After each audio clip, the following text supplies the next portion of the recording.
Gopala number കാണുന്നില്ല. ചെങ്ങായിനെ വിളിച്ചിട്ടാണിത്.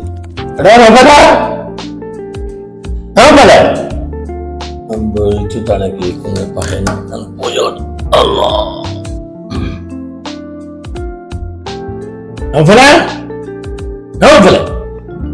പോലെ കിടന്നുറങ്ങിയാൽ വിളിച്ചാലും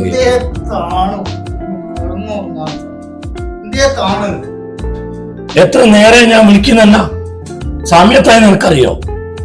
പോത്ത് പോലെ കിടന്നുറങ്ങുന്നത് മനുഷ്യപ്പം വന്ന് കിടന്നിട്ടാണ് താണുങ്ങൾക്ക് ആദ്യം തന്നെ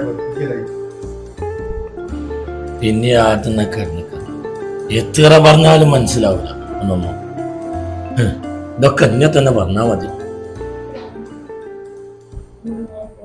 എന്തേത്താണ് ഈ കുണ്ടനെ കൊണ്ടൊന്നും ഒരു രോഗാനവും ഇല്ലാണ്ടായി.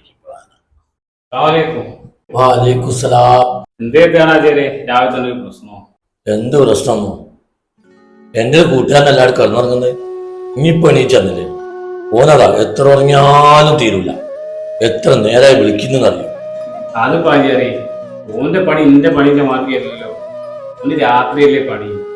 അപ്പൊ നേരം കൂടെ വന്നിട്ടല്ലോ. അപ്പൊ കുറച്ചൊന്ന് ഉറങ്ങണ്ടേ? ഒന്ന് രാത്രി പണിക്ക് പോകാനുള്ളതല്ലേ. ഓനും എന്നെ പോലത്തെ മനുഷ്യൻ തന്നെ അല്ലേ? ഓനും ഇപ്പൊ എന്തിനാണ് രാത്രി പണിയാക്കുന്നത്? ഓനും പകലാക്കിയാ പോലെ. ഓനും ഇപ്പൊ എന്താ പ്രശ്നം പകലാക്കുന്നതിന്? ഓടിയാരും നല്ലണ്ട. അതിനിപ്പോ എന്താ പറയാ? അത് പാചാരി പണിന്റെ കാര്യമൊന്നും നമ്മൾ പറയും പോലെ അല്ലല്ലോ. ഓന് കമ്പനി പണിയാകുമ്പോ ഓല് പറയുന്നത് പോലെ അല്ലേ ചെയ്യാൻ പറ്റും. ഓലിപ്പോ രാത്രി എടുക്കണം എന്ന് പറഞ്ഞാൽ രാത്രി എടുക്കേണ്ടി വരും. പകലെടുക്കണം എന്ന് പറഞ്ഞാൽ പകലെടുക്കേണ്ടി വരും. ചുരുക്കി പറഞ്ഞാല് വയസ്സുകാലത്തേക്ക് ഓനെ കൊണ്ട് ഒരു ഉപകാരമില്ല. അപ്പൊ നിങ്ങൾ അങ്ങനൊന്നും പറയില്ലേ അതെ. അതൊന്നും ശരിയാവും. അല്ലടാ എന്റെ ഉറക്കം കഴിഞ്ഞോ? എന്തുറക്കം മനുഷ്യൻ വന്ന് ഇവിടെ കിടന്നിട്ടോ വല്ലാത്തൊരു ഉറപ്പിക്കല. അപരാധത്തിന്റെ നല്ല ചൂടിലാണല്ലോ. അതൊന്നും പറയണ്ട. മനുഷ്യൻ രാവിലെ ഒന്ന് കിടന്നുറങ്ങും വന്നപ്പം തോന്നും പാപ്പക്ക് ഒടിച്ചില്. പാപ്പാൻ വെച്ച് അതിനുള്ള ഒരു പരിധിയൊക്കെ. രാത്രി മനുഷ്യൻ തിരെ ഉറങ്ങാനാവില്ല. നമുക്കറിയുന്നല്ലേ. രാവിലെ അന്ന് ഉറങ്ങാനാകെ അന്നപ്പാണ് ഇങ്ങനെ ഈ വെറുപ്പിക്കലോ. നോക്കണ്ടേ പ്രായമുള്ള ആൾക്കാർ. പ്രായമുള്ള ആൾക്കാർ വേറെ ഇല്ലേ? ഇവിടെ മാത്രമാണോ? ഞാനെപ്പോഴും പോയിട്ടും പോയി അപ്പോഴോട് കാര്യങ്ങളൊക്കെ പറഞ്ഞ് മനസ്സിലാക്കാൻ പറഞ്ഞു നോക്ക്. നമുക്ക് നല്ല കാര്യമൊന്നും ഉണ്ടാവില്ല. നോക്കാം. അജയരേ എന്നാടക്കി എന്താടാ? എനിക്ക് നിങ്ങളോടേ ഒരു കാര്യം പറയാനുണ്ട്. എന്താ പറഞ്ഞോ? നിങ്ങളെ നൗഫലിന്റെ കാര്യത്തില് ഒന്നും കൂടിയൊക്കെ ഒന്ന് മയത്തിലൊക്കെ പെരുമാറണം. ഓന് നല്ല വിഷമമുണ്ട് നിങ്ങളിങ്ങനെ പെരുമാറുന്നതില്. നിന്റെ പെരുമാറ്റത്തിൽ അതിനെന്താ മോശം? ഓനെ മടിയിൽ വെച്ച് പാലോ തേനയോ നോക്കി ഉണ്ടെടുക്കാൻ അന്നുകൊണ്ടാവില്ല. അവനേറ്റ ചെറിയ മക്കളൊന്നല്ലല്ലോ. എന്നെക്കൊണ്ട് ഇങ്ങനൊക്കെ ആവും.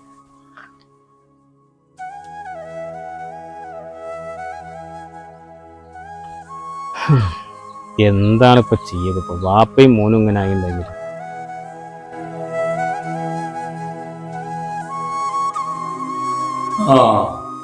അണിഞ്ഞൊരു ഇറങ്ങിക്കല്ലോ സുജായി. രാത്രി മുഴുവനോ ഇതിലൂടെയൊക്കെ ഇറങ്ങി തിരിഞ്ഞ് നടന്നിട്ട് രാവിലെ ഒന്ന് ഉറങ്ങിക്കുവാണ്ടി. മനുഷ്യൻ ഒരു ബൈക്ക് പോകാൻ ഇറങ്ങിയതാ. അന്നപ്പോ തുടങ്ങി പെറുപെറ്. ഇനി ഇന്ന് പോയിട്ടും വലിയ കാര്യം ഉണ്ടാവും. നൗഫലേ ഈ നിങ്ങോട്ടാ പോകുന്നത്? മടുത്തടോ.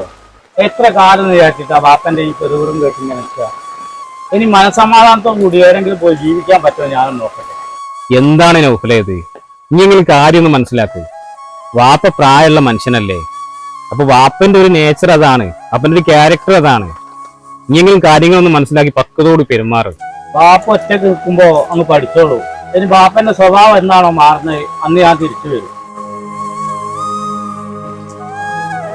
പരസ്പരം മനസ്സിലാക്കാൻ പറ്റാത്ത വാപ്പാരും മക്കളും ആയാലേ അവസാനം ഇതാവും അവസ്ഥ.